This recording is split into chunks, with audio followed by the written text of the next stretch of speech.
We had a very healthy entry list for the Rockford 200 this year. 120 cars showed up at the Rockford Speedway to try to make their way in through the heat races. We had 5 heat races that were 40 laps each. The top 5 in those races transferred directly to the Rockford 200.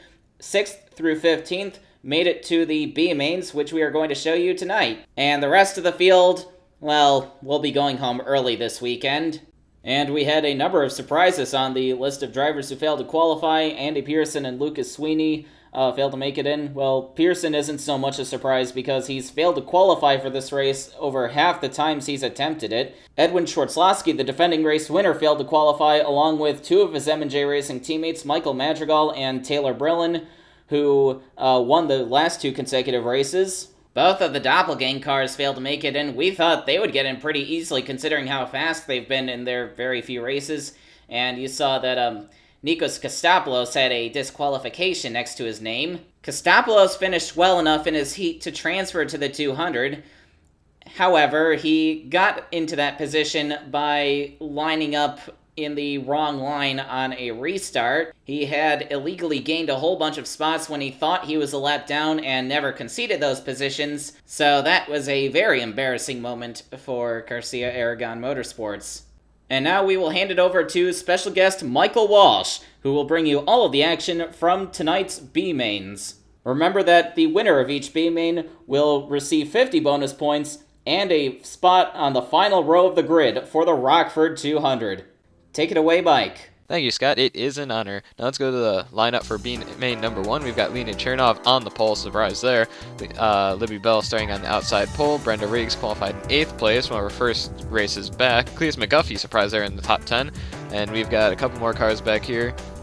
Tiffany Matthews, Scott Dalitz, and now, as we go back further in the field, you'll notice Laura Cyrus is in this race. She can technically win the championship if she wins this race and wins the Rockford 200, although those are some pretty low odds. Leonid Chernov leads on the start. On the inside, surprise entry there. He's one of the 3 additional entries that Rus Autosport brought to Rockford, running in that 83 car, and he got a good jump on the rest of the field, him and James West both. Guess they caught the field sleeping on the start, and we've got some trouble back there. Seiju Dejao gets into Calvin O'Railer, and he bounces off Eric Jackson head into turn 1 and 2 on the first lap. Don't know why you're racing that hard on the first lap, but Seiju Dejao goes through the grass, comes back on track, and gets by Calvin O'Railer. Not really sure if that's how you want to work for a spot, but if that's how you drive, go right ahead. Cleus McGuffey was running in a transfer spot for much of his heat race due to attrition, and that spot was stolen from him by Kevin Monroe late in the race, so Kevin Monroe is in the Rockford 200 instead of Cleus McGuffey. McGuffey currently runs 7th, but he is losing spots as expected in that car. He has been off the pace all year. Makoto Yamada gets into Alec McDonald by Nick Azure on lap 3, caution 1, and McDonald goes over in turn 4. And McDonald would actually get going once he get going again after that, and McGuffey just decides to dump Tiffany Matthews there, coming to the caution. Not really sure what that was about, but Tiffany Matthews drives away. And Louis Bell has some damage from colliding into Makoto Yamada's stalled car under caution. And so did Eric Jackson. He also hit Yamada, and he is the only driver to drop out after this incident, surprisingly, even though Alec McDonald went for a wild ride there. Caution 2 on lap 12, Ashley Tucker gets into Nick Azure, and that takes Azure and Brenda Riggs into the wall, and Azure goes over in turn 2, and he just drive away. No harm, no foul there for both drivers. Both drivers keep going. Brenda Riggs stopped racing full-time after Albuquerque, the same track she got her last win at. So good to see her back. Leonid Chernov continues to lead after the restart, and he's pulled out a pretty good gap on James West, but team boss Vitali for this team, he said that he'd enter these cars to give him more experience. I don't really think that's the case, but here's Alec McDonald is still running off the lead lap despite flipping his car over. McDonald, he hosts the talk show Late O'Clock here on OEN and is in this race along with fellow OEN staff member Earl McDermott. Shout out to those guys. They're running all right here. at Rockford, despite flipping over, and Chernov is being hounded by Dezhao, who's actually deciding to be fast for once. What a novel concept for Dezhao, as he goes to the inside of Chernov, trying to take the lead, and I think he got him that lap. Oh, yep, he clears him in turn 2, and Siju Dezhao takes the lead here at Rockford in this B main. Nick Azure on the inside there is a lap down, and I don't believe that Rents Brown is back there. And here is O'Railer, and he's holding up Siju Dezhao. I don't think he takes too kindly to that, and he just dumps him into the inside wall. So Calvin O'Railer goes out pretty early on. Dezhao leads on the restart. Rents Brown took second from Chernov before the caution. Yes, I was correct. Brown was on the lead lap, so he did get that position for second. And he pulls away from Chernov, who I think got not too great of a restart there. But Dezhao being fast, something we haven't really seen too much of this year, as he pulls way far ahead of Rents Brown there. McGuffey's trying to go 3 wide with James West and Jessica Graham, and oh, that's not going to work, and they all go into the wall. Good job, Cletus McGuffey. Not really sure why you want to do that right there. So, yeah, what are you doing? Why are you running up against the wall? That's not really how you want to drive around this track. Well, he was busted for driving under the influence at Mossport last year, and he takes that car into the pits. Dezhao continues to lead on the restart with, I believe that's ASDC regular Bill Calhoun behind him, and Chernov rounds out your top 3. Nick Azure and Mako Yamada are still on the inside. Caution 5 on lap 50. Howard gets into the back of Cyrus, and he gets into Riggs, and Riggs goes barrel rolling down the backstretch in turn 3.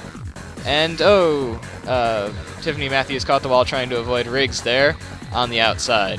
Howard stopped on the bottom there, not really sure why he didn't get going. Caution 6 on lap 56. Kelly Posadas turns Rents Brown while running a lap down. Ashley Tucker climbs the wall, Laura Cyrus gets into him there, and Posadas spins again in turn 4. Good job, Posadas. You can turn somebody while driving in a straight line, and she gets checked by a spinning Leonid Chernov in, well, I guess an act of karmic retribution, you could say. Yeah.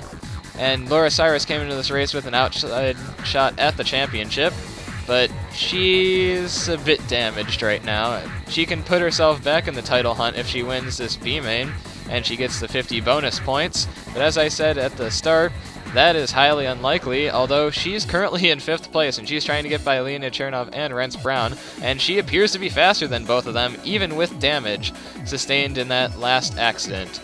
So hopefully she can get up towards the front and contend for this championship. That'd be nice to see.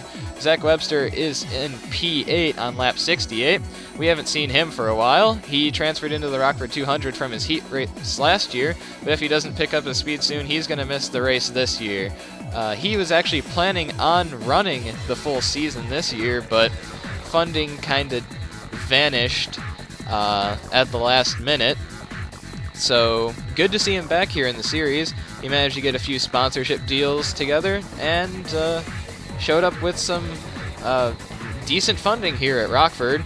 So hopefully he can get up towards the front and show that he can run with the big boys. Bill Calhoun challenges Siju Dezhao for the lead as we experience some technical difficulties on the camera here. Calhoun holds a controversial stance on racing incidents. He said that the races need accidents to liven them up. Oh, there we go. We got the camera back. And Calhoun manages to get by Dezhao there, coming to the line. And Calhoun will take the lead coming out of turn 2. Aaron Singer, they're coming to lap him. But Calhoun's stance on the racing has not sat well with his fellow racers and the population of racing fans that actually use their brains, I could say. Dezhao comes back after Calhoun. He takes the inside there. And oh, he made a good dive bomb move there coming into turn 4. And I think he's going to get him coming here into turn 2. And this is probably the most motivated that we've seen Dezhao in a very, very long time. Dezhao, I think he's going to get him this lap. Yep, he does. And he's sharing that 39 car next year with Namimura. And perhaps he's trying to score a few more races in that car by giving this car some good performances here, as it looks like Bill Calhoun gets stuck behind Aaron Singer. As we lose the camera there for a sec, Aaron Singer holds up Calhoun, and Calhoun decides to liven up the race, and he dumps Singer on lap 85 as he goes into the inside wall there. Caution number 7. Stage Zhao leads on the restart with Bill Calhoun right behind him with just a handful of laps remaining. Starting single file, less than 10 laps to go. Okay, that's one heck of a jump you got there, Stage Zhao. But it looks like Bill Calhoun's starting to catch up to him. But still, that was one hell of a jump that Zhao got there. Calhoun is Zhao's only serious challenger at this point, as Azure and Yamada are both a lap down. And as there's less than 10 laps to go, they start single file, so they can just kind of chill back there and block everyone else that tries to come up and challenge Zhao and Calhoun. And Siju Zhao will hang on and take the B main win, and he will transfer to the Rockford 200.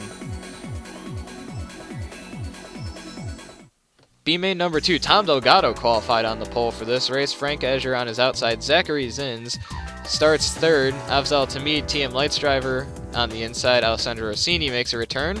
And we've got Leslie Riggs in row 10. She's starting 20th for this race. Let's hope she can get near the front and perform as well as we think she should. Rush McLeod, former winner, starts in 24th. And Lane Cranston rounds out your field for B main number 2 here at the Rockford Speedway. Now let's take you to the track, as Tom Delgado, as I mentioned before, he won the pole for this race as he leads the field to the start. Frank Azure on his outside. Zachary Zins right behind him, tries to make a move to the bottom, and Afzal Tamid in the back there, TM Lights driver, as I mentioned before, he gets a rude introduction to ARLA competition. He's running right in front of Alessandro Rossini, and he turns him there, and Tamid has some trouble getting back up to speed. He almost wrecks Paul Lyons and Kariki Hitsuno while merging back up onto the track. Way to go, Last Row Autosport.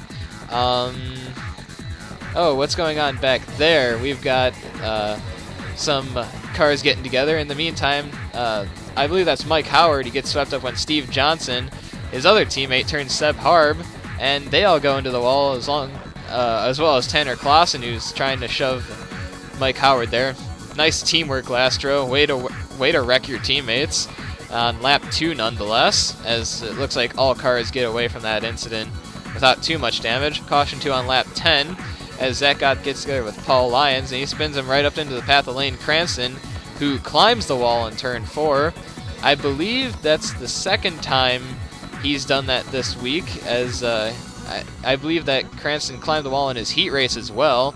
So that car's been getting up on its side quite a bit lately here at Rockford. As, there's Mike Howard, and he pulls out of the pits, and he's trying to get into the pits here under caution, and he drives into the end of the pit wall. Not sure why he did that, but are you going to back up? Guess not. Kariki Hitsuno had to pit under caution, and she almost comes out right in front of the field. She almost got into Frank Azure there, and she cuts off Azure and she puts herself into the wall. Good job, Kariki Hitsuno. Way to merge there. And here is Frank Azure's restart as Kariki Hitsuno merges in front of him. Zach Gott pushes up the track, and Alessandro Rossini decides to dump him into Tanner Clayson. As he goes spinning across the track, he's on the bottom there, and surprisingly, nobody runs into him. Caution 3 on lap 17. After the restart, Lane Cranston gets shoved by Zach Gott and hooked into the wall by Rossini.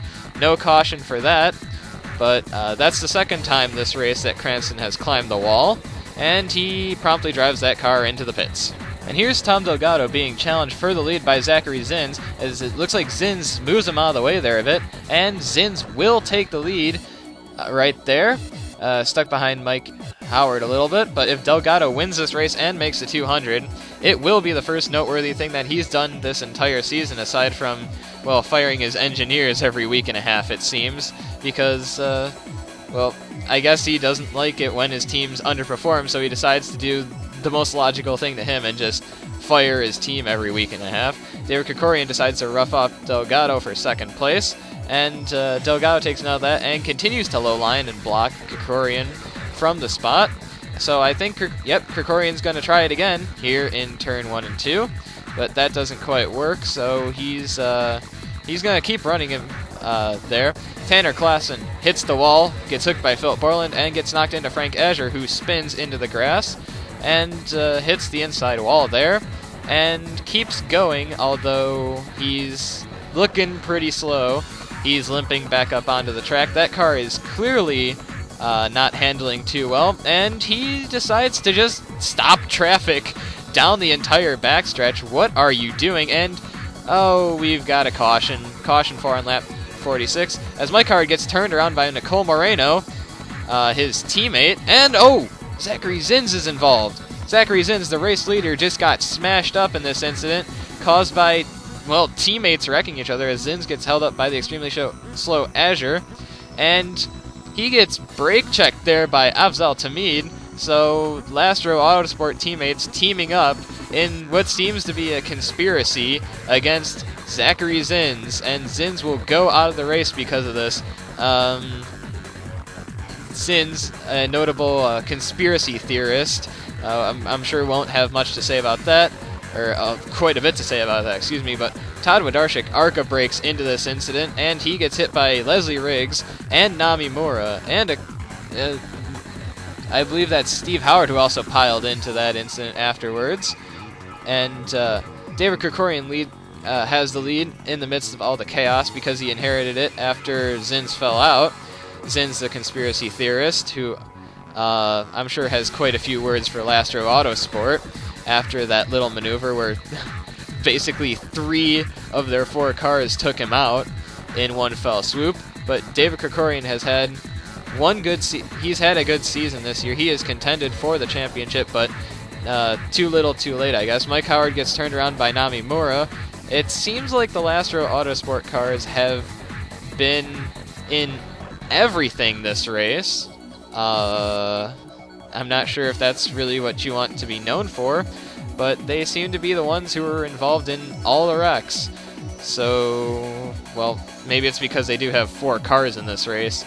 So then Murray gets turned up and into the wall by Mike Andrews, who is going 3 wide with Steve Johnson. And oh, she goes over in turn 2. And I believe Johnson got stuck up on the wall. Yes, he did.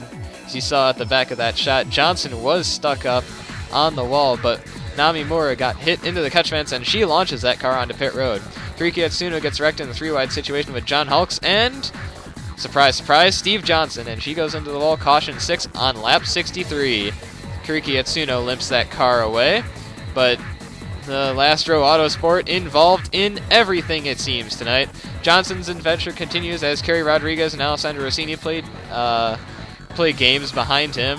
Caution 6 on 63, and Johnson just kind of is sitting upside down on the track. They'd have to call a tow truck to get him back into the pits. David Krikorian continues to lead on the restart. He's got Mike Andrews below him, Tom Delgado in second place. Zach Gott is also a lap down, along with Mike Andrews there on the bottom. But Krikorian manages to put a few cars between him and the other cars. Caution 7, lap 69. Philip Borland tries to shut the door on John Hulks and gets turned. Curtis Smith Jr. gets collected, and he rolls that car in the back there. But both of them drive away, and I believe both of them will continue on. Borland pulls it inside there. Paul Lyons is making a hero of himself, and he's challenging Delgado for 3rd place. I believe, Rush McLeod is in 2nd place right there in that 71 car. 71R, I believe that is.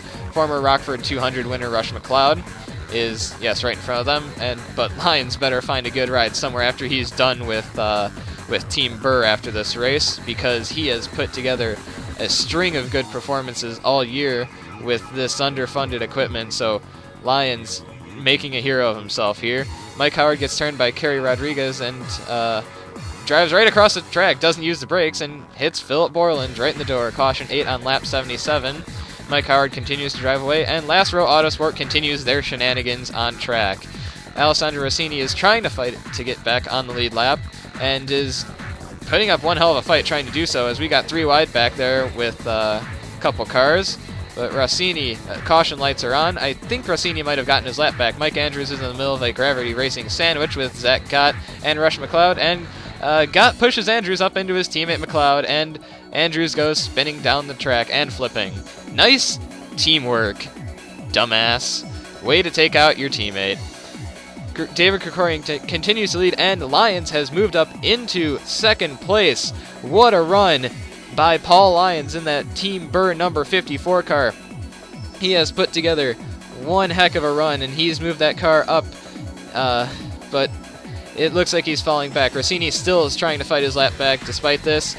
David Krikorian is pulling away from Paul Lyons as the underfunded quality of that 54 car is showing right now as he falls way back in the running order. I think he's still in second place. Philip Borland is trying to take over second from Paul Lyons in his battered car, and I don't believe that the 54 has damage, so that shows you just how much that Lyons is driving the wheels off of that 54 car, but Philip Borland takes the spot with relative ease. Tanner Clausen in front of him, I think, is a lap down, or multiple laps down at this point. Philip Borland has second, though. Tom Delgado is back to fourth, but David Krikorian will hold on, and he will win, putting himself in the Rockford 200.